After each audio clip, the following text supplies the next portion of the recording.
Maybe you've got some guests that are coming over and you're like, I need to whip up something, a little nice little snack. I've got cookie recipes for you. Let's get to the first cookie.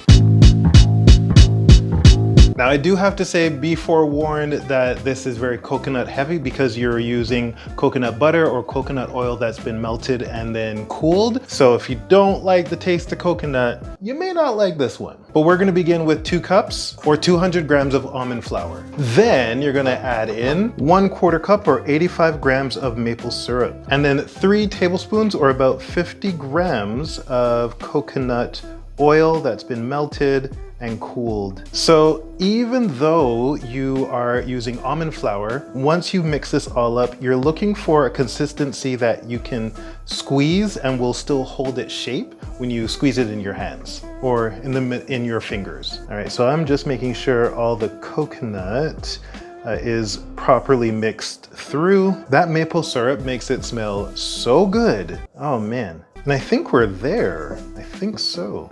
Let's see here. Yeah.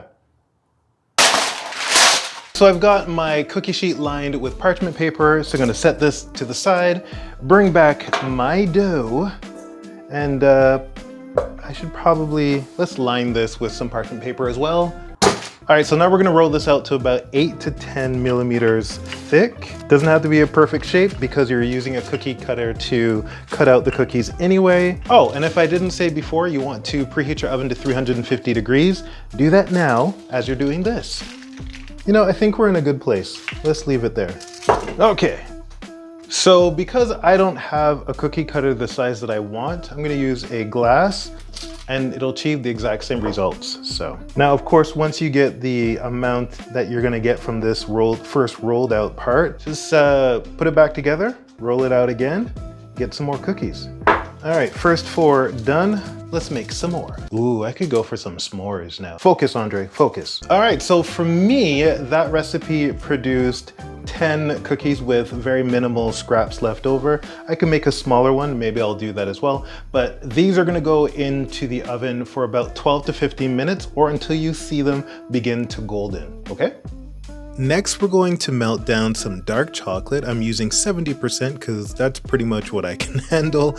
We're going to add some coconut oil and melt it in the microwave at 30-second intervals. When your chocolate's all melted and smooth, you're going to dump half of each cookie into the chocolate and then sprinkle on some crushed freeze-dried strawberries. All right, so this last cookie isn't necessarily a holiday cookie, but it's no bake, and it's literally throwing things into one bowl, mixing it up, letting it set in the fridge, and then you're good to go. First things first, in a large bowl, you're going to combine your peanut butter and your coconut oil. Half a cup or 105 grams of coconut oil melted, half a cup or 125 grams of smooth peanut butter. I mean, if you want chunky, I'm not gonna stop you. It's the holidays, enjoy yourself. Now you're gonna take a whisk and whisk these 2 up before we start to add anything else, just to make sure this is a nice smooth mixture, and then everything else will get combined easily. Then you're gonna add in a 1/4 cup of coconut sugar, a 1/4 cup or 25 grams of cocoa powder. I'm using Dutch cocoa because I'm bougie like that.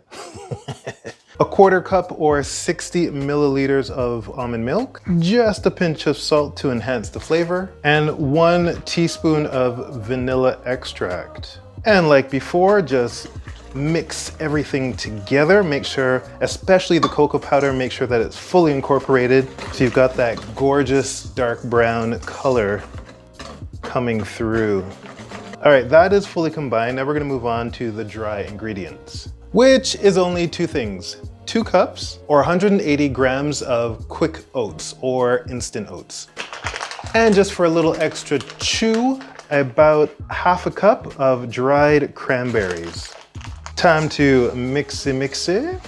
So you're looking for a consistency that's going to be able to sit on its own. Of course, once you put this into the fridge and let everything set, the peanut butter will get a little harder, the coconut milk will start reacting as well, and that'll go back to its solidified form to a certain extent, obviously. All right, that's it. time to make these into little balls, squish them down, and put them into the fridge.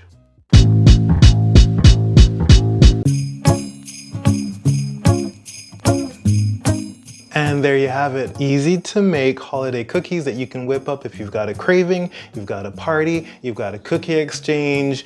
They're all here for you.